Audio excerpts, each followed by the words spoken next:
My piece is called My Old Friend. And I'm not talking about old friend like he's 90, but my old friend from back in the days.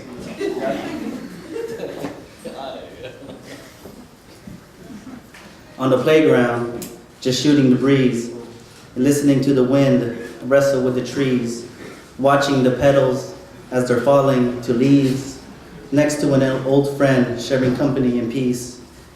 A birth of a friendship sailing the 7 seas, speaking the wonderful words which sound like poetry, staring into the eyes of a blessing to me, who makes pain feel pleasant and sets my spirit free. She plays with me as if we were soulmates, too young and too innocent to cross the pearly gates. I left her and she left me on the even grade, only to find out that a separation was never made. Lives were still lived and games were still played, too young and too innocent to cross the pearly gates. I remember my old friend, similar to yesterday, when we sat during recess when games were still being played. I loved her laughter, however, that's not what I was after. It's a distinguishing factor, a characteristic that I capture. It's so different from her sound. It makes me feel comfortable to know that she's around. It also makes me laugh, manifesting feelings that I have, reminiscing about the past, forgetting why we didn't last. It's understanding. In fact, I'll be the one standing under all her laughing, bringing me to a special place where my thoughts are truly safe. Here's my shoulder when you fake that you're laughing but really crying. It makes me tell you that I'm true even when I know that you don't think I'm lying. It makes me miss you even though I never kissed you. Just to hear your laugh is more intimate than the physical I do.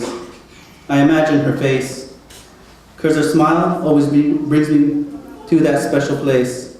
If I could pause the time and gate, I would stare at her forever and my time wouldn't be a waste. Her pearly whites remind me of diamonds in the mountains, or like the pearls in the ocean, which makes them priceless for whoever sees them. It's such a blessing. I sense the loving and belonging. I read the message that she's sending, stamped with a little piece of heaven. Her laughter, it's not what I'm after. It's a distinguishing factor, a characteristic that I capture. A face to match a name, and a name to match a face. If time could be turned, I would go back to that place where my old friend was new, and there were feelings I knew. Sharing my company with her in peace, speaking poetic tunes. Eating Chips Ahoy cookies, calling ourselves Thundercats as we do. Painting a colorful future together with the color blue. A new friend, an old friend, turning present into past. The longing of some odd years together with no gap. Thank you.